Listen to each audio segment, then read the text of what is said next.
अस्सलामुअलैकुम नाजरीन, मैं हूँ रामीन सैयद और आप देख रहे हैं प्रोग्राम ज़ेरे बहस। नाजरीन, मौलाना फजलुर रहमान और सदर मुमलिकत आसिफ अली जरदारी की गुज़िश्ता रोज़ एक अहम मुलाकात हुई है जिसने कई स्पेकुलेशंस को जन्म दे दिया है। ये मुलाकात पार्लियामेंट के सेशन से सिर्फ 2 रोज़ कबल हुई, जिसकी वजह से ये इत्तलात हैं कि मुलाकात मुमकिना कानून साजी जो कि जुडिशल पैकेज लेकर आने जा रही है हुकूमत, उस पर सियासी जोड़ तोड़ की एक कड़ी थी। लेकिन अहम बात यह भी है कि इससे पहले फजलुर रहमान साहब PTI से भी मुलाकात कर चुके हैं और ये भी कह चुके हैं कि वो किसी इत्तेहाद का हिस्सा बनना ही नहीं चाहते। तो क्या वो इस मुमकिना कानून साजी में हुकूमत का साथ देने जा रहे हैं? दूसरी तरफ PTI है जो पहले तो सिर्फ सियासी तौर पर मुत्तहद नज़र नहीं आ रही थी, मगर अब घरेलू सतह पर भी चपकलिशें सामने आ रही हैं। ये कहा जा रहा है कि PTI पर कब्जे की जंग चल रही है अलीमा खान और बुशरा बीबी के दरमियान। अब ये क्या मामला है, ये भी जानने की कोशिश करेंगे। साथ ही PTI के अंदरूनी इख्तिलाफात ख़त्म करने के लिए आरिफ अलवी की क़यादत में एक कमेटी भी बना दी गई है। तो क्या ये कमेटी बिलाखिर अंदरूनी इख्तिलाफात ख़त्म कर पाएगी? और फिर आने वाले दिनों में अगर जुडिशल कमीशन या जुडिशल पैकेज पर जो कानून साजी है वो प्रपोज हो जाती है तो क्या मंजरनामा देखने में आएगा? कौन से नए इत्तेहाद बनेंगे? कौन सी नई सब बंदियाँ देखने में आएंगी? इस करेंगे बात। प्रोग्राम के पहले हिस्से में हमें ज्वाइन कर रहे हैं सीनियर तज़कियाकार नजमुल साकिब साहब, राव खालिद साहब और साकिब बशीर हमारे साथ मौजूद हैं। आप सभी का बहुत शुक्रिया। नजमुल साकिब साहब, ये मौलाना जरदारी की मुलाकात की कहानी क्या है? एक तरफ फजलुर रहमान साहब ये कह देते हैं कि जी मैं तो किसी इत्तेहाद का हिस्सा बनना ही नहीं चाहता, जब मैं इत्तेहाद का हिस्सा बना कुछ ना कुछ नुकसान हुआ। लेकिन फिर वो दोनों तरफ मुलाकातें भी करें, PTI से भी मिल रहे हैं, फिर जरदारी से भी मिलते हैं। क्या चल रहा है? सबसे पहले तो रामीन ये कहूँगा कि अफवाहों का बाजार गर्म है। दाल में कुछ काला नहीं है, दाल सारी ही काली है, जल गई है। तीसरी बात ये कहूँगा कि ये जो आपने भी कहा ना कि वो ये कह रहे थे और वो कह रहे थे, अगर तो आप जो कहते हैं वो कर लें तो फिर सियासत तो ना हुई हो जाएगी पाकिस्तान में। इसका मैं आपको सबूत दूंगा, जो मैं यानी 2-3 बातें आपके सवाल के जवाब में करना चाहता हूँ। देखिए, सबसे पहले बात करते हैं कि जरदारी साहब सदर पाकिस्तान हैं, ऑर्डर ऑफ प्रेसिडेंट्स में वो सबसे ऊपर उनका मकाम है। वो चल के जा रहे हैं मौलाना फजलुर रहमान के पास, जो ना प्राइम मिनिस्टर हैं ना उनके पास कोई ऐसा कोई ओहदा है, तो कुछ ना कुछ तो इसका मतलब है कि इम्पोर्टेंस होगी। फिर वो बंदूक तोहफे में देना बड़ा एक यानी यूँ समझिए कि अलामती था कि हम आपको बंदूक दे रहे हैं, आपने हमारे बिहाफ पे चलानी है। मुझे तो ये समझ में आई बात। अच्छा, अब ये कि कमर जमान कायरा साहब, शहरी रहमान साहिबा और ये पीपल्स पार्टी के बाकी लोग भी जा सकते थे। उसमें हमें ये देखना पड़ेगा कि मौलाना साहब को चूंकि इस वक्त खास तौर पे सेनेट में जो उनका हिसाब किताब है, नंबर गेम जिसकी मैं बात करूंगा यानी बाद में, उनको अच्छी तरह से अपनी पोजीशन का पता है। तो किसी शहरी रहमान या कमर जमान कायरा जो है वो सवाल ही पैदा नहीं होता। हत्ता कि अगर प्राइम मिनिस्टर शहबाज शरीफ भी जाते तो वो बात ना बनती। क्यों जरदारी साहब खुद गए? इसलिए कि जरदारी साहब के बाकी हिसाब किताब के अलावा मौलाना साहब से कुछ ताल्लुकात ऐसे हैं जो इन तमाम सियासतदानों से भी बहुत पीछे के हैं, बहुत पहले के हैं। अच्छा। जिसके बलबूते पे वो उनसे बात कर सकते हैं। और मुझे जो 2-3 टेलीफोन आए या मैंने जो लोगों से पता किया, जो एक आध वहाँ पे करीब था, तो मैंने उनसे कुछ डिटेल पूछी कि इस मीटिंग में क्या बात हुई, मीटिंग में क्या हिसाब किताब हुआ। मुझे कुछ डिटेल पता लगी। जी बताइए। अब मैं वो डिटेल आपको बता दूंगा तो वो तो फिर सोर्स जाहिर हो जाएगा, फिर तो गड़बड़ हो जाएगी और फिर वो सारे का सारा सरप्राइज कहाँ जाएगा। तो लुबे लुबाब बताता हूँ आपको कि जरदारी साहब वहाँ गए हैं और उन्होंने ये कहा है कि मैं वही हूँ आसिफ मुब्तला, तुम्हें याद हो कि ना याद हो। और फिर उन्होंने बातों बातों में ये कहा है कि कभी हम भी तुम भी थे आशना, तुम्हें याद हो कि ना याद हो। और उसके जवाब में मौलाना साहब ने कहा है कि ये चीज़ें हैं जो आप हमें चाहिए वो आप हमें दे दें। अच्छा, सीधी सी बात है। अब वो चीज़ें जो है वो क्या हैं अभी पता लग जाएगा आपको अगले हफ्तों में। अगले हफ्तों में पता ये आप ये सवाल राव साहब से पूछिएगा ना। आगे चलते मुझे पूरा करने दे वो सारा सिलसिला। अच्छा, अब ये है कि ये यानी मंडे को जो आपका इजलास हो रहा है और फिर यानी ट्यूसडे को, तो जब वो मौलाना साहब ये कहे ना कि मैं आपकी ये जो रिक्वेस्ट है ये शूरा के सामने रखूंगा, जो कि उन्होंने कहा, तो इसका क्या मतलब होता है कि पहले अपना काम कीजिए, फिर हम आपको जवाब देंगे, क्योंकि मौलाना से बड़ा JUIF में है कौन। अब थोड़ी सी बात कर लेते हैं अता तारड़ साहब की, जिन्होंने कहा कि ये जुडिशल कमीशन ये कोई पैकेज नहीं है, हम तो इसमें तवक्को ही नहीं रखते वगैरह वगैरह। जी जी, ये बताइएगा अता तारड़ साहब कि अगर चीफ जस्टिस की मुद्दत मुलाजमत ज़ेरे बहस नहीं है तो उनकी नोटिफिकेशन क्यों नहीं कर देते? क्या मसला है? दूसरा सवाल, इस्टेब्लिशमेंट के बारे में अता तारड़ साहब ने फरमाया कि इस्टेब्लिशमेंट का इस मामले से कोई ताल्लुक नहीं है। इस्टेब्लिशमेंट का इस मामले से कोई ताल्लुक नहीं है। सवाल यहां ये पैदा होता है, इस्टेब्लिशमेंट का तो किसी किस्म के सियासी वो हिसाब किताब से ताल्लुक ही कोई नहीं है, वो तो हमें सबको पता है। आपको बताने की जरूरत क्यों पेश आ रही है? आपको बताने की जरूरत क्यों पेश आ रही? आगे चलें। देखिए अता तारड़ साहब की एक और चीज, कोई आईनी तरमीम लाई जा सकती है, ना ही जजेस की मुलाजमत बढ़ाने का मामला ज़ेरे गौर है।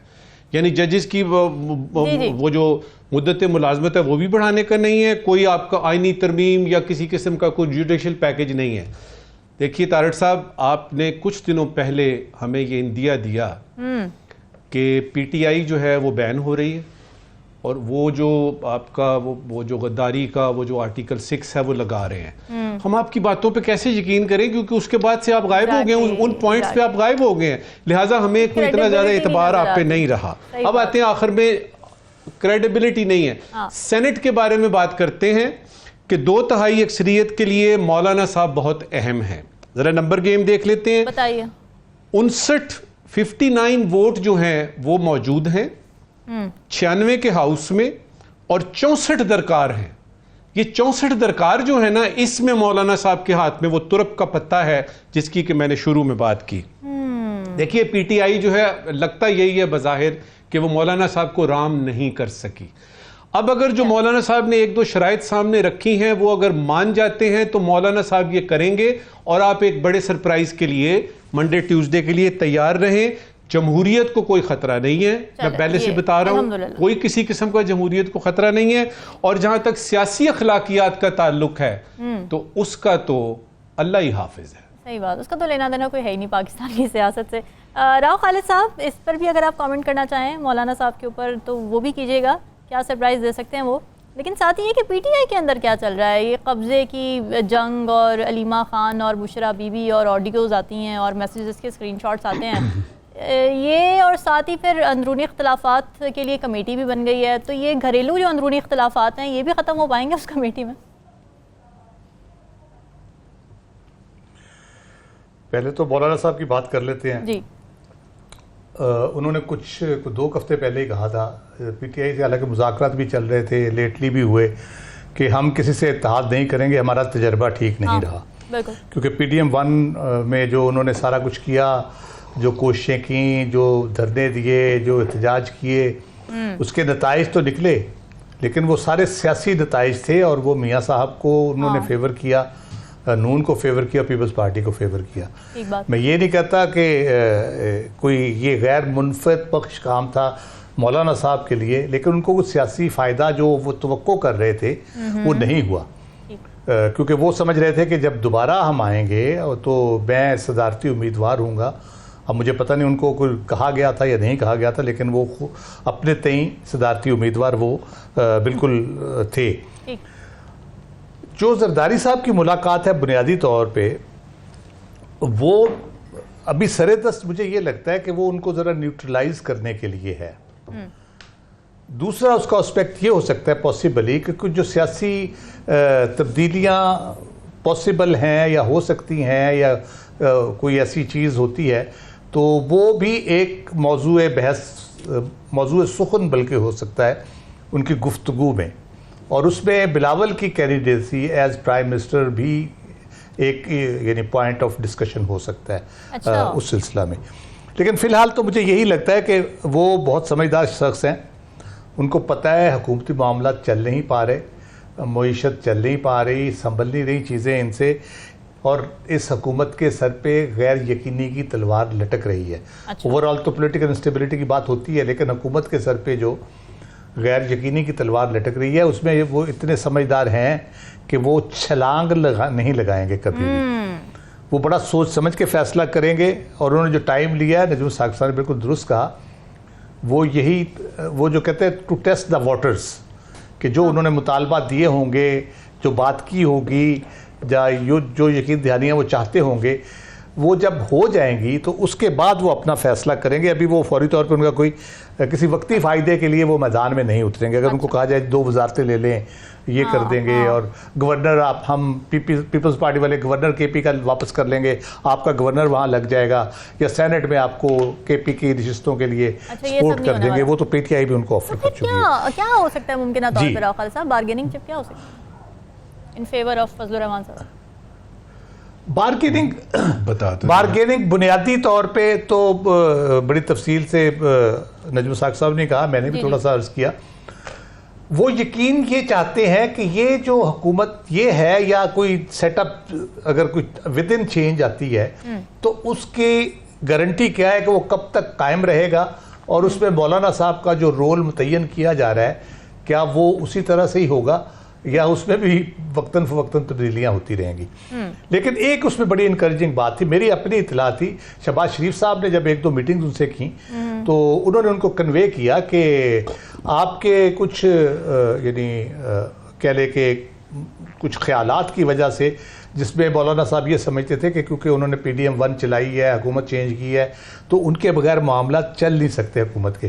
तो उस वजह से कुछ हल्के ऐसे जो पावरफुल हल्के हैं वो समझते थे कि मौलाना साहब को अपनी जगह पे रखा जाए, ताकि उनको पता चले कि उनके बगैर भी मामला चल सकते हैं। तो उसलिए गवर्नमेंट में शिरकत की उनको दावत नहीं दी जा रही, शहबाज शरीफ साहब की तरफ से भी। लेकिन कल एक और मुक्तदरा के ताकतवर नुमाइंदे आसिफ जरदारी साहब के साथ थे, तो उससे लग ये रहा है कि उधर भी बर्फ़ पिघली है मौलाना साहब के हवाले से, इसलिए वो मैसेजिंग के लिए वो भी साथ थे। तो मौलाना साहब के लिए कुछ बेहतर तो है उसमें। अब जरदारी साहब की ऐसी क्या मजबूरी थी कि उनको चल के जाना पड़ा? इतने अरसे से बैठे थे, वो शहबाज शरीफ साहब भी मुज़ाकरत करते थे ना ज़्यादातर, तो हुकूमत की तरफ से, या नवाज शरीफ साहब मिल लेते थे। जरदारी साहब को बहैसियत सदर चल के उनके पास जाना पड़ा, तो उसकी क्या उनकी कोई ऐसी मजबूरी थी? तो उसमें मुझे, जो मैंने बिलावल की बात की, उसमें मुझे ये लगता है कि जैसे वो बिलावल के हवाले से भी शायद कोई उनके जहन में हो कि अगर कुछ change with in parliament change होती है अंडरस्टैंडिंग के साथ हुकूमती जमातों की, तो मौलाना साहब को उस सिलसिले में ऑन बोर्ड रखा जाए, लिया जाए। अब कर लेते हैं बात उसकी पीटीआई की, थोड़ी सी बात में कर देता हूँ। पीटीआई में जो DGISPR साहब ने प्रेस कॉन्फ्रेंस की थी, जिसमें उन्होंने कहा था 9 मई जो है उस पे अनकंडीशनल अपॉलॉजी करेंगे तो मामला किसी तरफ बढ़ सकते हैं। तो दैट वाज कह ले कि एक विंडो ओपन की गई थी। अच्छा, मेरा ख्याल है उसकी कंसिडरेशन पीटीआई के अंदर भी हुई है काफ़ी सारी ओवर द मंथ्स ना। तो उसमें 2 ग्रुप डव एंड हॉक्स कह ले इस तरह से उसके अंदर मौजूद हैं, जिसमें इमरान खान साहब दोनों से मिलते हैं। वो जो डव हैं उनकी बात भी सुनते हैं और इंदिया देते हैं कि जी ठीक है, कर लेते हैं, कुछ मामलात को सेटल करते हैं, इस हवाले से भी आगे बढ़ते हैं, ठीक है। फिर दूसरा ग्रुप मिलता है, उससे भी बात करके वो फिर करते हैं, फिर कोई बयान आ जाता है उनका, तो वो फिर ना वो गूम में चीज़ें चल रही हैं। तो उसमें बहुत से लोग जो हैं वो जो बाहर बैठे हैं वो अपना अपना जो है वो तमाशा लगाने की कोशिश करते हैं। उसमें हर बयान के ऊपर एक मुख्तलिफ बयान आता है, फिर उससे एक मुख्तलिफ बयान आता है, फिर वो तमाशा वो करने की कोशिश करते हैं। उसमें मसला ये हो रहा है कि जो चीज़ें सेटल हो जानी चाहिए थी अब तक मेरे हिसाब से, जो एक विंडो ओपन हुई थी उसके बाद वो सेटल हो जानी चाहिए थी, उनमें ताख़ीर होती चली जा रही है। ठीक है। और ये रियलाइजेशन जब तक इमरान खान साहब के पार्ट पे नहीं होगी कि वो एक बयानिए के साथ चले, कोई एक बयानिया अगर तो उन्होंने कन्फ्रंट करना है ऑल आउट आके, तो वो उस पर चले जाएं, या उन्होंने उस विंडो को अवेल करना है उस अपॉर्चुनिटी को, तो उस पर चले जाएं। तो फिर धीमा होना उसमें सूरत हाल बेहतर होगी। अगर ये इस तरह चलता रहेगा तो दोनों तरफ से फिर मामला इसी तरह रहेंगे कि ना वो यारब वो ना समझे या ना समझेंगे मेरी बात, वो जो कहते हैं कि दे उनको जुबान और या मुझको, वो मुझे पूरा उसका मसला याद नहीं, ठीक है। तो वो उस तरह से करके फिर मामला ठीक होंगे। तो ये कश्मकश जो है ना विद इन से ज़्यादा वो है जो आप अपना इशू पॉलिटिकल डोमेन से लेके मुक्तसरा के साथ जो आपने सेटलमेंट करनी है, उसमें जो कशमकश है वो उसमें फैसला नहीं कर पा रहे कि उन्होंने क्या करना है। तो इसलिए ये कशमकश अभी जारी है, देखें कब तक सेटल डाउन होती है। बिल्कुल ठीक है। साकिब, आपके पास क्या इत्तलात हैं इस हवाले से? जो सेशन होने वाला है पार्लियामेंट का, अब वही बात है कि अता तारड़ साहब ने तो बिल्कुल तरदीद कर दी है इस बात की कि जी हम तो कोई कानून साजी इस तरह की जुडिशल मामला से रिलेटेड नहीं लेकर आ रहे, लेकिन वही नजमुल साकिब साहब की बात है, क्रेडिबिलिटी क्या उनकी है इतनी बरकरार कि हम इस बात को माने। तो क्या चल रहा है इस्लामाबाद में? अता तारड़ साहब ने भी कल जो तरदीद की है, उन्होंने तरदीद ये की है कि फ़िलहाल हम ये नहीं ला रहे, फ़िलहाल मतलब हम चीफ जस्टिस की तैनाती के हवाले से कोई लेजिस्लेशन नहीं कर रहे या रिटायरमेंट एज नहीं बढ़ा रहे। तो ये सारी चीज़ें फ़िलहाल उनका जो मशरूत था, तो इससे ऐसे लगता है कि, और उन्होंने एक चीज़ और मानी कि माजी में इस हवाले से बहुत ज़्यादा मुशावरत भी हुई है, काम भी हुआ है। तो इसका मतलब ये है कि, और फिर जो मौलाना की जो मुलाकात हुई है आसिफ अली जरदारी स्पेशल चल के आए, वो बहुत अहमियत की हामिल है। लेकिन मेरा ये ख्याल है कि इस मुलाकात से बर्फ़ जो है वो बहुत जल्दी पिघल जाएगी, ये कहना जो है वो बहुत ही कबल अज़ वक्त है। उसकी वजह फरवरी से लेकर अगस्त तक मौलाना जो है वो अकेले कोई प्रेस कॉन्फ्रेंस कर रहे हैं, कोई जलसा कर रहे हैं, सख्त ज़ुबान इस्तेमाल कर रहे हैं। और एक चीज़ मैं और बता दूं, जब ये इंतखाबात हुए थे तो उसके बाद मौलाना की प्रेस कॉन्फ्रेंसेस आई थी, बड़ी सख्त ज़ुबान उन्होंने इस्तेमाल की थी जो इलेक्शन चोरी करने के हवाले से। और उसके बाद जो वहाँ पे ऑफ द रिकॉर्ड वो बातें करते रहे हैं, वो उससे कोई 10 गुना सख्त हैं।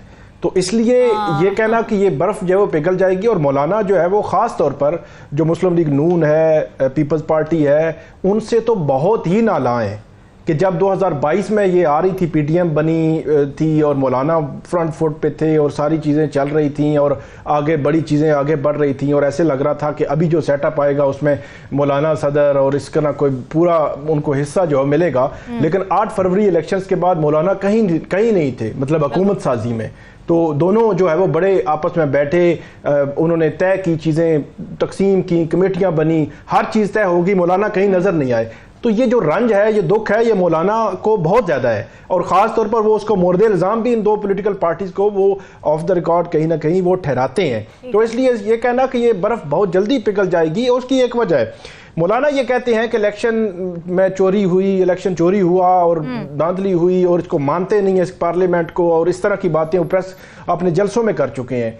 और मौलाना को यह भी पता है कि ये जो कानून साजी कर रहे हैं ये अपनी हिफाजत के लिए कर रहे हैं, हुकूमत को बचाने के लिए कर रहे हैं। वो जो इनको लग रहा है कि आगे चलकर कहीं जो इलेक्शन की तहकीकात हो जाएगी, धांधली के कोई हल्के खुल सकते हैं, ट्रिब्यूनल एक्टिव हो सकते हैं, तो ये तहकीक उसको करने के लिए, तो ये दो चीजें बिल्कुल आपस में मुतजाद है। तो ये कल की जो मुलाकात थी उस वाले से ज़राए यही बताते हैं कि मौलाना ने फिलहाल तो बिल्कुल इनकार किया है। उन्होंने कहा बिल्कुल नहीं, लेकिन उन्होंने जब आसिफ अली जरदारी साहब, आपको पता है कि वो भी मतलब बड़े इस हवाले से उन्होंने कहा कि आप इस हवाले से दोबारा सोचें, लेकिन उन्होंने टाइम मांगा है मौलाना ने कि हम आपस में फिर भी बात करेंगे इस हवाले से, कि मौलाना भी कोई जो है वो दरवाज़ा बंद तो नहीं करते। तो और पीटीआई के साथ भी उनकी एक तरफ जो है वो चीज़ें चल रही हैं, तो इस हवाले से इसको कहना कि ये बड़ा आसानी से हो जाएगा मुझे नहीं लगता। अब हुकूमत क्या कर रही है, अता तारड़ साहब ने तरदीद कर दी, और कल जो है वो कौमी असम्बली का सेशन है, परसों सेनेट का है, और अता तारड़ साहब ने ही कहा कि हम मुश्तरका इजलास भी बुला सकते हैं, मुतवक्को तौर पर अभी बुलाया नहीं गया। इसमें कल का जो शेड्यूल है उसमें तो कोई ऐसी चीज़ अभी नहीं आई है कि इस्लामाबाद जो लोकल गवर्नमेंट इलेक्शंस हैं उसके हवाले से हुकूमत जो है वो कोई लेजिस्लेशन कोई ला रही है, और वो इस्लामाबाद लोकल गवर्नमेंट इलेक्शंस जो है 2022 से इसी हुकूमत ने पहले 2022 जून में 50 यूनियन काउंसिल्स थी इस्लामाबाद की, इलेक्शन मुलतवी हो गए, इन्होंने 50 से 100 कर दी, इलेक्शन मुलतवी हो गए। फिर दिसंबर में 100 से 125 कर दी गई, इलेक्शन से 12 रोज पहले वो कानून साजी की गई, इलेक्शन मुलतवी हो गए लोकल बॉडीज के, और अब दोबारा इलेक्शन कमीशन ने अक्टूबर में इलेक्शन अनाउंस किया है, तो अब दोबारा से कानून साजी और वो जो एक्ट है 2015 का इलेक्शन लोकल बॉडीज एक्ट, उसमें कोई जो है वो तरमीम ला रहे हैं, तो ये अब दोबारा इलेक्शन लोकल बॉडीज के मुलतवी होने का चांस है। तो हैरान कौन है कि क्यों जो है political parties local bodies election क्यों नहीं होने देते। तो ये एक लेजिस्लेशन जो है वो कल के हवाले से बाज़ाहिर जो है वो आ रही है कि कल शायद जो है वो पेश करेंगे वहाँ पे। लेकिन बाकी जितनी भी लेजिस्लेशन है, कानून साजी है, कोई बिल लाना है, कोई चीज़ लानी है, वो सारी खुफिया ही रखी जा रही हैं। अब कल ये देखना होगा कि हुकूमत क्या करती है, क्योंकि अता तारड़ साहब की बात को देखें तो तरदीद है, और आसिफ अली जरदारी साहब की मुलाकात को देखें तो अल्टीमेटली कुछ ना कुछ जो है वो होने जा रहा है। तो पक रहा है। ठीक है नाज़रीन, इसका सिलसिला जारी है, वक्त ब्रेक का, स्टे विद अस।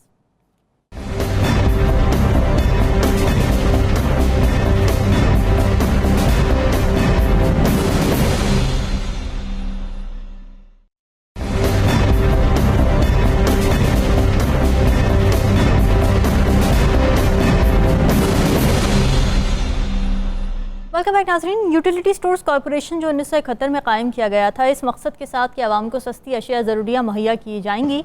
53 साल बाद वफाकी हुकूमत ने यूटिलिटी स्टोर्स कॉरपोरेशन ख़त्म करने का फ़ैसला कर लिया है और इसके लिए मुख्तस 50 अरब की सब्सिडी भी बंद कर दी है।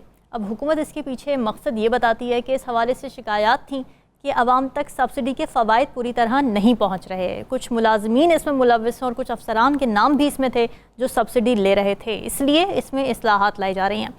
यूटिलिटी स्टोर्स पर सब्सिडी के बजाय गरीब आवाम को कैश रिलीफ की तजावीज़ भी तैयार की जा रही हैं और यूटिलिटी स्टोर्स मुलाजमीन को दूसरे इदारों में भेजने के लिए भी काम जारी है, ये हुकूमती ज़राए बता रहे हैं। मगर इस पर मुल्क भर के मुख्तलिफ शहरों में मुलाजमीन ने एहतजाज किया है और मुजाहिरीन का ये कहना था कि यूटिलिटी स्टोर्स की बंदिश हज़ारों मुलाजमीन का मुआशी कत्ल है, ये फ़ैसला वापस लिया जाए। तो क्यों बंद करनी पड़ी ये कॉरपोरेशन और इससे लोगों का कितना मुआशी नुकसान होगा, इसी पर बात कर लेते हैं। राव खालिद साहब, हुकूमत ये कॉरपोरेशंस बंद करने के पीछे जो रीज़न दे रही है वो कितनी जस्टिफाइड है और जो मुलाजमीन की ग्रीवेंसेज हैं वो कितनी जस्टिफाइड है? देखिए, अगर तो इनका करप्शन और इस बुनियाद पे अगर ये यूटिलिटी स्टोर्स कॉरपोरेशन को बंद करने की बात कर रहे हैं तो फिर कौन सा महकमा है जो खुला रहना चाहिए, ये हमें सोचना पड़ेगा। हाँ। क्या बाकी सारे महकमों में करप्शन भी ख़त्म हो गई है, बदनुमानी ख़त्म हो गई है, मेरिट पे काम हो रहा है और बड़ा एफिशिएंटली सारे काम कर रहे हैं? उसमें सबसे पहले तो IPPs मेरे जहन में आते हैं जी जी। कि वो जिस तरह से हमारे पे बोझ बने हुए हैं, उससे बड़ा बोझ तो कोई नहीं इस वक्त पाकिस्तान के ऊपर, और पूरी मईशत को उसने कह ले कि ऑक्टोपस की तरह जकड़ लिया है। तो फिर पहले तो उसकी तरफ हमें तवज्जो देनी चाहिए ना, ये तो बहुत छोटी सी एंटिटी है उस हवाले से। दूसरी बात यह है, मुलाजमीन 60,000 हैं, 4,000 स्टोर है, 60,000 मुलाजमीन है। 53 साल से ये इदारा चल रहा है और बड़ा इफेक्टिवली चलता रहा है। उसमें अगर ख़राबी है उसको दूर किया जा सकता है, उसको एड्रेस किया जा सकता है। प्राइवेट सेक्टर में ऐसे स्टोर्स चल रहे हैं, वहाँ पे तो कोई बदनुमानी या घपला नहीं होता, क्योंकि अब आजकल के दौर में जहाँ आर्टिफिशियल इंटेलिजेंस आ गई है, कंप्यूटर है, सॉफ्टवेयर ऐसे ऐसे आ गए हैं, आपको स्टॉक रखना, स्टॉक को कैलकुलेट करना, कितना आउट हुआ है, कितना इन हुआ है, कौन से डिजर्विंग लोग हैं, वो भी किया था इन्होंने। शनाख्ती कार्ड दिखा के आप जाके चीज़ें लेते थे, पहले कहते थे जी बाज़ार वाले उठा के ले जाते हैं। तो ये कोई इतना बड़ा मसला नहीं है, उसको उसके खराबियाँ कोई हैं उसको दूर करना और उसको सही तरीके से रन करना, और हो भी रहे हैं, ऐसा कोई मसला नहीं है। 60,000 मुलाजमीन से ज़्यादा जो 2.5-3 करोड़ लोग जो इससे फ़ायदा उठा रहे हैं मुख्तलिफ जगहों के ऊपर, उनका मसला है। और आजकल जो सूरत हाल है महंगाई की, और जिस तरह के यानी बिजली के बिल, गैस के बिल, लोगों पे जो मुआशी दबाव आया हुआ है, उसमें ये छोटा मोटा जो रिलीफ है, ये मैंने पहले भी कहा था इंटरनेट का जब हुआ था। हाँ। पता नहीं क्या मसला है, कोई दिमागी कोई आर्जा होता है ये, कि जहाँ गरीब आदमी को कोई फ़ायदा पहुँच रहा है, कि उसको बेहतरी हो रही है, उस प्रोजेक्ट का बेड़ा गर्क जरूर करना है, उसको ज़रूर आपने बंद करना है, ताकि जो मजीद अच्छा, अब राव खालिद साहब इस पे वो ये भी कह रहे हैं कि हम कैश रिलीफ देने जा रहे हैं, यानी बीच में से जो मुलाजमीन, जो अफसरान हैं, उनको हटा के हम कैश रिलीफ देंगे। लेकिन बात यही है ना कि वो उस कैश में करप्शन नहीं होगी, ये कैसे आप पॉसिबल बनाएंगे? फिर कैश रिलीफ का आपको पता है कितने लाख लोग निकले थे जब वो इमरान खान साहब के दौर में जब उनको किया गया था, सारा BISP का जो किया गया था सारा, उसके अंदर कोई 12 लाख से ज़्यादा मेरे ख्याल है नॉन डिजर्विंग थे, और वो बड़े बड़े अफसरों ने 100 हज़ार 1200 शनाख्ती कार्ड के ऊपर BISP का अकाउंट बनाया हुआ था और वो पैसे वो वसूल कर रहे थे। तो अभी फ्लड के ऊपर हुआ है 11 अरब का घपला निकला है, अभी निकला है, जो फ्लड रिलीफ में गए हैं BISP के थ्रू पैसे। वहाँ एटीएम नहीं है, वहाँ कोई इंटरनेट नहीं है, वहाँ कोई बैंक नहीं है, और वहाँ पे पैसे तरसील हो रहे हैं और लोग एटीएम से निकाल भी रहे हैं। मजे की बात ये है। तो ये वो तो उस तरह से, फिर अगर आप इस तरह से करना चाहते हैं, एक सिस्टम जो चल रहा है आपके पास, आपने जो बुनियादी उसकी वजह बताई जाती है डाउन साइजिंग की, कि डाउन साइजिंग गवर्नमेंट की करनी है, बिल्कुल अच्छी बात है। ये तो तकरीबन 14 साल हो गया 18वीं तरमीम को पास हुए, आप अभी तक सोचे जा रहे हैं, अच्छी बात है। अगर IMF के प्रेशर में कर रहे हैं तब भी अच्छी बात है, खुद से डिसाइड कर लिया तब भी अच्छी बात है, बहुत अच्छी बात है। लेकिन ये आम आवाम की सहूलत है ये। क्या आप जो सेहत की सहूलतें हैं सूबों की सतह के ऊपर, महकमा सेहत यहाँ पे अगर खत्म हो रहा है तो सूबों पे सेहत की सहूलतें खत्म कर देंगे आप? अस्पताल बंद कर देंगे, डिस्पेंसरियां बंद कर देंगे, सूबे चलाएंगे उनको, सूबों के पास चला जाएगा। तो आपके जितने स्टोर मुख्तलिफ सूबों में मौजूद हैं, आप उनको मुलाजमीन समेत सूबों को क्यों नहीं हैंड ओवर करते? सूबों को दें, सूबे चलाएं इनको, जैसे भी उन्होंने करना है सारा। वो जो रियायत देनी है 14 रुपए यूनिट पे देनी है, या दाल पे रियायत देनी है, या चावल पे देनी है, चीनी पे देनी है, वो रियायत उनको दें, क्योंकि ये एक छोटा सा सेटअप नहीं है, इट्स अ ह्यूज सेटअप। मुलाजमीन को निकाल के भी 4000 स्टोर्स पाकिस्तान के अंदर आप देखें, तकरीबन हर शहर में इसका मतलब स्टोर मौजूद है। एक शहर में ज्यादा भी हैं, लेकिन ऑलमोस्ट हर शहर में, छोटे से लेके बड़े शहर में ये स्टोर मौजूद है, और उसके ऊपर लोगों को सहूलत मिल रही है। वहाँ पे जो सप्लाईज आती हैं उसके साथ कितनी इंडस्ट्रीज होंगी, कितने वेंडर्स उससे लिंक होंगे, एक पूरा वो कह ले कि डोमिनो इफेक्ट आएगा उसका। वो सारा 60,000 मुलाजमीन को हम कह रहे हैं, पता नहीं कितने घरों में जाके वो हिट करेगी ये सारी जो ओवरऑल आप करने जा रहे हैं। तो इसका सबसे बात यह है कि इनके पास फिर प्लान भी नहीं है कि हमने करना क्या है, मुलाजमीन का क्या करना है, उनको किस पूल में डालना है। और दूसरी बात यह है कि अभी तक मेरा ख्याल है ऐसे बड़क छिड़क मार दिया सेक्रेटरी साहब ने, पता उनको भी नहीं है कि क्या करना है हमने। तो इसलिए ये बहुत ज्यादती वाली बात है। ये ऐसी चीज है जो आप सूबों को हैंड ओवर करके आराम से उसको कह ले के वो जो कहते हैं डेलीगेशन ऑफ पावर जो है, वो इख्तियारात की निचली सतह पर मुंतकिली की जो हम बात करते हैं, तो ये सूबों को हैंड ओवर करें, उनको कहें चलाएं आप। जो इस्लामाबाद में है वो यहाँ के चलाते रहे। G6 में मैं, मेरा ख्याल है कि 10-12 साल यूटिलिटी स्टोर पे जाता था, जब तक मैं उसके करीब रहता था। बेहतरीन सर्विस थी उनकी, बेहतरीन चीजें थी, हर लिहाज से बेहतरीन चलता था। अगर एम्प्लॉइज की सतह पे या किसी और सतह पे कोई करप्शन है, कोई गड़बड़ है, उसको एड्रेस किया जा सकता है। वो कौन सा मुश्किल मसला है? और सिर्फ करप्शन की बुनियाद पे, जैसे मैंने कहा, अगर करप्शन की वजह से आप बंद कर रहे हैं तो फिर तो कोई डिपार्टमेंट नहीं बचेगा, फिर तो सारे बंद करने पड़ेंगे। नजमुल साकिब साहब, करप्शन की वजह से बंद तो नहीं करने चाहिए महकमे, बल्कि करप्शन को कंट्रोल करने के लिए इक़दाम करने चाहिए। तो ये हर चीज़ यहाँ पे बंद कर दो, बैन कर दो, यही कल्चर चल रहा है। ये आपने बिल्कुल ठीक कहा है, राव साहब ने भी बिल्कुल ठीक कहा है। देखिए, हम लोग अच्छे मैनेजर नहीं हैं। हम लोगों को पता लगे ना कि अगर एक ईंट उखड़ी है तो हम कहते हैं दीवार गिरा दो यार, ये जान छुड़ाओ इससे। ये जो डंग टपाओ किस्म का हमारा एटीट्यूड है ना बहसियत कौम के, इस वजह से, वरना कैसे मुमकिन है कि मैं हेड ऑफ द डिपार्टमेंट हूं और मेरे नीचे कोई करप्शन कर रहा है, करके दिखाए तो सही।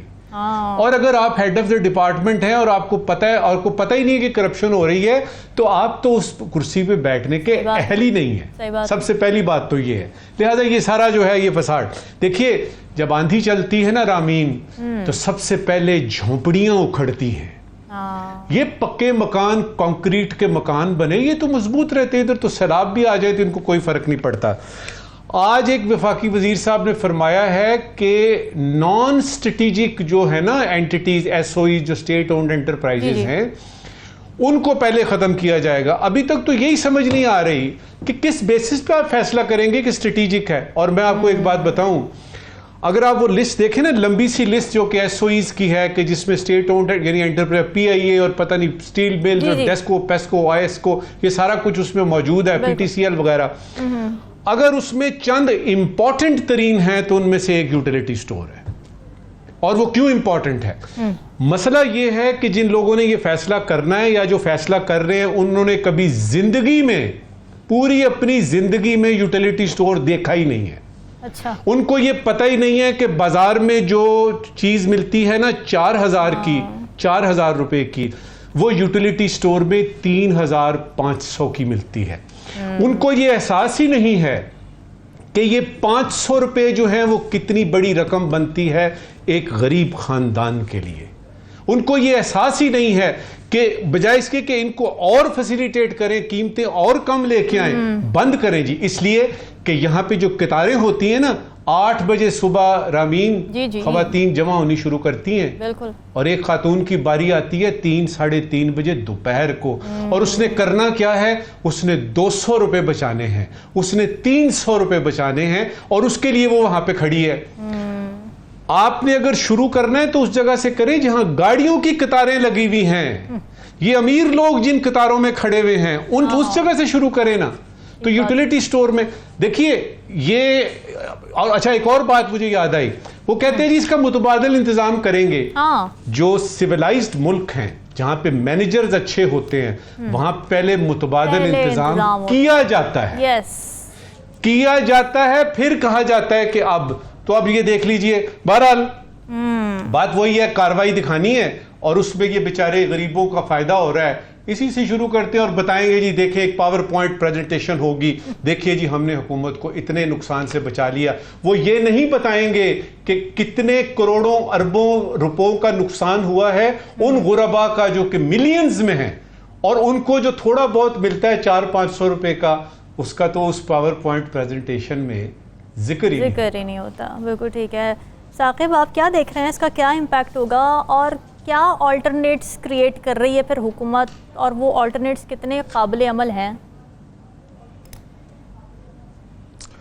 ऑल्टरनेट तो अभी तक हुकूमत को भी नहीं पता कि वो करना क्या है। ये खबर आ रही है कि उन्होंने कहा है कि 2 हफ्ते में इसको बंद करें और मुलाजमीन का बताएं कि क्या करना है आगे, इसके हवाले से जो है वो तय करें।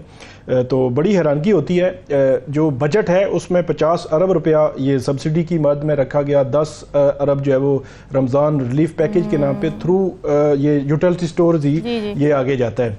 इसमें जो BISP में तकरीबन 1.5 लाख ख़ानदान रजिस्टर्ड हैं, और वो अफराद करोड़ या इसके लगभग जो है वो आप कह सकते हैं ये बनते हैं। मतलब थोड़ी तादाद नहीं है कि जो रिलीफ ले रही है इससे। तो ये सारी सब्सिडी 50-60 अरब रुपए की फिर कहाँ जाएगी? अभी रिसेंटली मतलब ये बजट में ये रखा गया, और इसमें जो जिस कीमत पे इनको मिल रहा है, मतलब आटे में भी इनको दालें हैं, चावल है, घी है, चीनी है, आटा, मतलब रोज़मर्रा की जो सुबह दोपहर शाम हर घर की ज़रूरत है, हर फर्द की ज़रूरत है, उसमें सब्सिडी बहुत अच्छी सब्सिडी है। और ये वो लोग जिस तरह नजम साकिब साहब ने कहा कि वो लोग महसूस ही नहीं कर सकते कि ये यूटिलिटी स्टोर्स कितने इफेक्टिव हैं। ये मतलब 4000 यूटिलिटी स्टोर हैं, 1500 ब्रांचेस भी हैं इनकी, जो फ्रेंचाइज मुख्तलिफ जो है वो बनी हुई हैं। और हर यूटिलिटी स्टोर पे, अभी इधर इस्लामाबाद का यूटिलिटी स्टोर आप बात करें, हम किसी देहात की उसकी बात नहीं करते, यहाँ अभी जाएं तो वहाँ इतना रश होता है, सुबह से लेकर शाम तक, बाहर भी अंदर भी इतना रश होता है। और उसकी वजह क्या है? 2-2, 400, 600 रुपया जो है वो बचाने के लिए ये लोग जा रहे होते हैं। और एक तरफ हुकूमत का जो महंगाई का लेवल है, बिजली के बिल है, हर चीज़ महंगी हो चुकी है, जो टैक्सेस हैं लग चुके हैं, और दूसरी तरफ यूटिलिटी स्टोर बंद किए जा रहे हैं। तो मेरा ये ख्याल है कि आम आदमी का जो किचन है वो आप जब डिस्टर्ब करेंगे तो डेफिनेटली उसका फिर रिएक्शन भी आएगा। अब ये बताया जा रहा है कि जो यूटिलिटी स्टोर की जो इनकी जो यूनियन है वो 26 अगस्त को इस हवाले से इस्लामाबाद में ही कोई धरना एहतजाज इस हवाले से वो कर रहे हैं कि वो करेंगे। अच्छा। क्योंकि गवर्नमेंट ने बड़ी ही मतलब तेजी में ये फैसला हुआ, अचानक पता चला जी बंद कर दे। पहले वो उसकी ये सब्सिडी का ऐलान किया जाता है और अचानक पता चलता है जो उसको बंद किया जा रहा है। और इसमें जो पीपल्स पार्टी की हुकूमत है वो ये कह रही है कि हम इस हवाले से फेडरल गवर्नमेंट से बात करेंगे कि क्योंकि इसमें BISP में भी रजिस्टर्ड बहुत सारे खानदान हैं, वो भी मुतासर होंगे, हो रहे हैं। और यह भी बताया जा रहा है कि मुख्तलिफ यूटिलिटी स्टोर पर जो कीमतें हैं फिर वो अब वहाँ पे लोगों का आना उन्होंने बंद कर दिया है। तो ये एक अजीब सी सिचुएशन है। मेरा ये ख्याल है कि हुकूमत को कम से कम ये डायरेक्टली लोगों को अफेक्ट करता है, और ये गरीब लोगों के लिए ज्यादा सहूलत नहीं है, बहुत बड़ी सहूलत नहीं है, लेकिन थोड़ी सी सहूलत उनको है। ये सहूलत कम से कम इसको किसी न किसी तरह कवर करना चाहिए, और जो बजट में पैसे रखे हैं उनको ही दे, बजाय इसके कि आप किसी और जगह जो है वो लगा दें। बिल्कुल ठीक है। नाज़रीन, डिस्कशन का सिलसिला वक्त ब्रेक का, स्टे विद अस।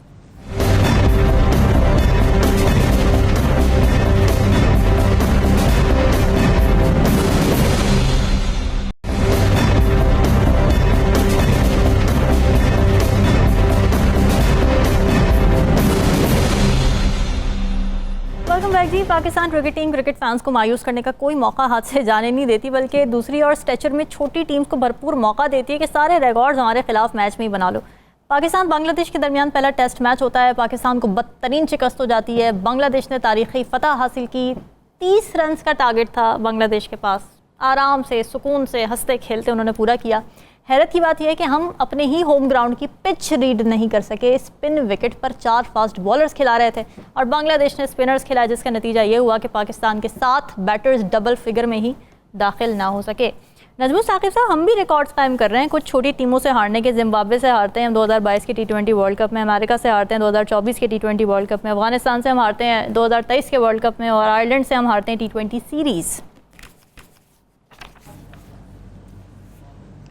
ये सारा कुछ तो हारते हैं जी, लेकिन किसी माई के लाल की टीम ने आज तक पाकिस्तान आके, चाहे वो इंग्लैंड है, ऑस्ट्रेलिया है, किसी माई के लाल ने यहाँ आके हमारी होम ग्राउंड पे 10 विकेटों से शिकस्त नहीं दी। ये पहली दफा है। क्या बात है, बांग्लादेश जबरदस्त। और जो आपने बांग्लादेश की बात की है, ये बांग्लादेश की जब से उन्होंने शुरू किया, 71 के बाद ही शुरू किया ना जी जी, ये पहली दफा है कि वो पाकिस्तान से एक टेस्ट मैच जीते। बिल्कुल बिल्कुल।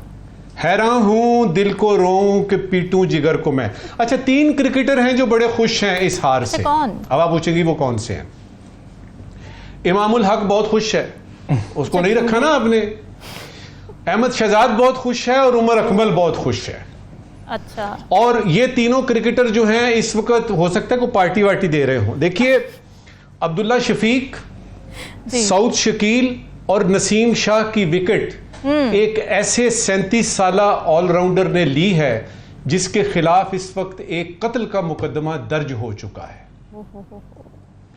एक और 37 साला खिलाड़ी मैन ऑफ द मैच जो बना इस मैच में, उसने चंद रोज पहले अपने मुल्क में एक खूनी खेल देखा है, तो पता ये चला कि ये खेल वाकई स्किल्स के अलावा नर्व्स का भी है। मुझे तो यूं लग रहा था पाकिस्तान की टीम जो है वो किसी मोहल्ले की टीम के साथ खेल रही है। अच्छा, सही कहते हैं, मैंने जिस तरह कहा ना। अच्छा, वजूहात जल्दी से बता दूं, वो सबको पता है।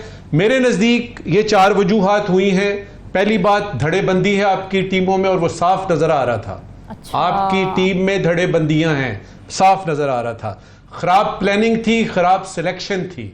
नंबर 3, बोर्ड के फ्रीक्वेंट चेंजेस हैं, इनका खास तौर पे नजर आ रहा था हिसाब किताब।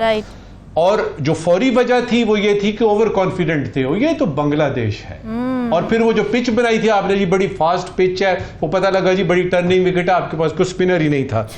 मोहसिन नकवी साहब से एक दरखास्त है। जब वो ये हार के आए थे ना, वर्ल्ड कप का हुआ था, तो मोहसिन नकवी साहब ने फरमाया था कि सर्जरी होगी। उसके बाद उन्होंने यानी उसके बारे में कुछ करना था। मेरा ख्याल है मोहसिन नकवी साहब, टाइम आ गया है, ये सर्जरी वाकई कर लीजिए, क्योंकि ये अवाम का जो इस वक्त हशर हुआ है उसको सिर्फ आप बचा सकते हैं। अच्छा, इस वक्त की आखिरी बात, कोई सियाना हो सकता है, फॉरेन ऑफिस से हो या कोई डिप्लोमेट इस तरह का हो, वो ये कहे कि देखें जी, हमने तो ये सिफारती तौर पे हारा है। हमें पता लगा कि वहां से हसीना वाजिद चली गई, हमने कहा चलो इनको पहली दफा पहला वनडे भी इनको जितवाया था, ये भी जितवा दे, एक सिफारती मूव है। अगर कोई सियाना ये कहता है तो मुझे उसका नाम जरूर बताइएगा और फिर देखिएगा कि मैं और राव साहब उसके साथ क्या अशर करते हैं। बिल्कुल जी, पूरी कौम चढ़ दौड़ेगी। राव खालिद साहब, आपकी नज़र में हमारी इस बदतरीन हार और बांग्लादेश की सुनहरी जीत की क्या वजूहत थी? देखिए, मैं तो अब खड़ा होकर सलूट नहीं कर सकता पाकिस्तान की टीम को, जितनी उन्होंने मेहनत की है, 4 दिन कोशिश करके, और वो 10 विकेटों से हारे हैं। उनको खराजे तहसीन तो पेश करना चाहिए। सही बात कि ऐसे कौन सी टीम अपने घर में इतनी मेहनत करती है, इतने इस मौसम में, हब्स के मौसम में, फास्ट बॉलर भाग भाग के कांप रहे थे, बैट पकड़ा नहीं जा रहा था उनसे, ये हालत हो गई थी। तो उनको खराजे तहसीन तो पेश करना चाहिए। ठीक बात। अब हम पोस्टमार्टम तो करेंगे, कप्तान का भी, इनफरादी खिलाड़ियों का भी सारा, लेकिन असल हकीकत की तरफ हम नहीं जाते। असल बात यह है कि सिर्फ हम इसकी क्रिकेट की बात नहीं कर रहे, ओवरऑल हमारे यहाँ जो है इदारों को बनाना, चलाना, प्रोफेशनली वो हमारी ना सकत है, ना महारत है, ना हम कोशिश करते हैं। तो ये बुनियादी वजह है। इसको ये जो हमारी जितने कोचेज और जितने ये सारे हैं, इनको आप ऑस्ट्रेलिया की टीम दे दें, 6 महीने बाद बांग्लादेश उनके साथ वही करेगा जो हमारे साथ उसने किया है, क्योंकि इनको पता ही नहीं है। किसी एक जो प्रोफेशनल बंदा होता है उसका एक आई होती है देखने की प्लेयर को कि कौन सा प्लेयर कहाँ पे सूट करता है, फिर उसकी सिलेक्शन, उसको खिलाना किस तरह है, उसकी स्किल्स को इस्तेमाल किस तरह करना है और किस तरह से लेके चलना है टीम को, पूरी को इकट्ठा किस तरह रखना है। इस किस्म की चीजें हम ना सोचते हैं ना हम करते हैं। और सबसे इंपॉर्टेंट बात जो मैं बार बार कहता हूं, हमारे लोगों की जो नर्व्स की बात की नजम साकिब साहब ने, हमारे लोगों के मेंटली स्ट्रांग नहीं है हमारे प्लेयर। वो जिस बैकग्राउंड से आते हैं, मोस्टली 90% जो आते हैं वो इस किस्म के लोग नहीं है जिनकी कुछ साइकोलॉजिकल ग्रोथ इस किस्म की हो कि वो किसी भी हालात में अपने नर्व्स पे काबू रख सके। यहाँ पे थोड़ा सा प्रेशर आता है। मैं कल ही नजम साकिब साहब को बता रहा था, यानी मेरी तो छोड़े, हम तो क्रिकेट देखते जिंदगी गुजर गई। कल जब उन्होंने लीड ले ली, मेरा बड़ा बेटा मुझे कहने लगा, कहता पापा टेस्ट हम हार गए हैं, छोड़े ना देखे इसको। मैं क्या मतलब, कहता 100 रन से ऊपर लीड होगी पाकिस्तान हार जाएगा। ठीक है, तो वो बात बिल्कुल दुरुस्त साबित हुई उसकी। ठीक है, क्योंकि हमारी नर्व्स नहीं है, हम इस तरह से अफरा तफरी का शिकार हो जाते हैं। मैं इंडिविजुअल्स की बात नॉर्मली नहीं करता, लेकिन मुझे बाबर आजम जिस शॉट पे आउट हुए हैं, जिस लेवल के वो प्लेयर हैं और जिस तरह से वो गेम खेलते हैं, जिस तरह से वो करते हैं, आउटसाइड द ऑफ स्टंप को फुल ओवर पिच बॉल को बैट का मुंह बंद करके कौन सा खिलाड़ी खेलता है जो इतना स्किलफुल भी हो। ठीक बात है। बैट का मुंह अंदर करके कौन सा खिलाड़ी खेलता है, ये तो मुझे आज तक समझ नहीं आई। ओवर पिच बॉल को आप हमेशा कवर ड्राइव के लिए जाते हैं और आउटसाइड द ऑफ स्टंप एक इंस्टिंक्टिव होता है। ये इंस्टिंक्टिव होता है। ओवर पिच बॉल आपको आउटसाइड द ऑफ स्टंप मिली है, उसको आपने लेग की तरफ नहीं निकालना, उसको आपको कवर में खेलनी है वो शॉट। तो मुझे अब समझ नहीं आती वो किसी प्रेशर में थे या उनको समझ नहीं आई कि ऑफ स्टंप के बाहर है कि लेग स्टंप के बाहर है, तो वो उस तरह खेल गए। तो बहरहाल क्या किया जा सकता है। मसला ये है कि इनको खिलाड़ियों में मैं नहीं समझता, खिलाड़ियों को इंडिविजुअल स्किल्स, उनकी एनर्जी, उनका हर चीज़ वो बहुत बेहतरीन है। हमारे वर्ल्ड compete कर सकते हैं, कोई ऐसा इशू नहीं है, लेकिन इनकी एक मेंटल स्ट्रेंथ पे थोड़ा सा किया जाए और इनके अंदरूनी खलफशार से टीम को बचाया जाए जिस हद तक मुमकिन हो सकता है, फिर ये ज़रूर परफॉर्म करेंगे। अच्छा साकिब, ये कितनी वियर्ड बात है कि आप अपने होम ग्राउंड की पिच नहीं जज कर पा रहे। अगर पिच बदल भी रही है तो बांग्लादेशी टीम के पास स्पिनर्स थे और उन्होंने स्पिनर्स खिला लिए और उसका फ़ायदा हो गया, लेकिन हमें यही नहीं पता कि स्पिनर खिलाने, हमने स्पिनर हमारे पास है नहीं खेलने के लिए और हमारी होम ग्राउंड। जी बहुत ही हैरान कुन है। और जो कैप्टन है हमारे, वो ये कह रहे हैं कि वो 5वें रोज़ बारिश मुतवक्को कर रहे थे, इम्कान था कि बारिश हो जाए, तो उन्होंने जो पहली इनिंग्स है वो जल्दी डिक्लेयर कर दी, तो इस पर उन्होंने माफ़ी मांगी। तो पिच को रीड ना कर सकना हैरान कुन। इस लिहाज से भी एक चीज़ है कि बांग्लादेश जैसी टीम ने बड़ा हिस्टोरिकल वैसे उन्होंने विन किया है। 2001 में पहला टेस्ट मुल्तान में था और पाकिस्तान ने तीसरे रोज़ ही एक इनिंग्स और कुछ रन से जीत लिया था बांग्लादेश से। आज 2024 में वो उन्होंने गैर मामूली जो है वो ये मैच जो है वो जीता है। यकीनी तौर पर वो मुबारकबाद के मुस्तहिक हैं। एक बात और है, जो बांग्लादेश की टीम है तयशुदा जो शेड्यूल था उससे पहले आ गई थी पाकिस्तान में, बांग्लादेश के हालात की वजह से, क्योंकि वहाँ पे इशू उनको हो रहा था प्रैक्टिस, और यहाँ पे वो आए, यहाँ पे उन्होंने प्रैक्टिस की इस माहौल में और आकर जो है वो पहले ही जो है वो उस टेस्ट मैच में बहुत बड़ी जो है वो कामयाबी उन्होंने हासिल की। सबसे जो अहम बात है वो वही है कि हम जब जो वर्ल्ड कप था वहाँ से हार के आए, तो जो अंदरूनी जो खलफशार है या जो ग्रुपिंग का एक तासुर आया, खबरें भी आती रहीं, कहीं ना कहीं से कंफर्मेशन भी हुई, वो जो ग्रुपिंग है उस ग्रुपिंग को मेरा ख्याल है तोड़ने की ज़रूरत है, उस पर तवज्जो देने की ज़रूरत है, और जो यंगस्टर्स हैं उनको भी आगे लेकर आएँ, और जो प्लानिंग हो रही है कोचेज़, जारी सी बात है उनकी इनपुट बहुत आम होती है पिच की रीड करने के हवाले से। उनको जो प्लान किया था उन्होंने, वो खुद मान रहे हैं कि उस पर हम जो है वो हम ठीक तरीके से रीड नहीं कर पाए, फास्ट बॉलर जो है वो रखे इसमें। तो ओवरऑल अगर देखा जाए तो मेरा ख्याल है जो मैनेजमेंट है, जो कोच है, उनको भी इस हवाले से देखना चाहिए। और जो खिलाड़ियों के अंदर जब चीज़ें ठीक नहीं होंगी तो मेरा ख्याल है उसके असरात जो है वो हमें किसी न किसी जो मैच में नज़र आएंगे। और एक तसलसल है कि छोटी टीमों से पाकिस्तान हार रहा है, ये एक मेरा ख्याल है ख़तरनाक बात है कि एक तवील तसलसल चला आ रहा है कि छोटी टीमों से अब हार रहे हैं, मैच हार रहे हैं, और ये एक अजीब सी वैसे कैफियत है। ठीक बात है, बिल्कुल ठीक बात है। नजबुल साकिब साहब, आज क्या सवालात लेकर आए हैं आप नाज़रीन के लिए?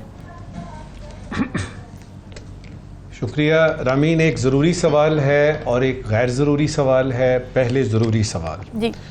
रिपोर्ट आई है कि 90 की दिहाई से आज तक IPPs को 1.2 ट्रिलियन रुपयों की छूट दी गई है। ये कितने होते हैं 1.2 ट्रिलियन? मेरे कैलकुलेटर में नहीं आते ये। जरूरी सवाल ये है कि बहती गंगा से सब हाथ धो रहे हैं, तो क्या IPPs के साथ आम आवाम को भी थोड़ी सी टैक्स की छूट मिल सकती है कि नहीं मिल सकती?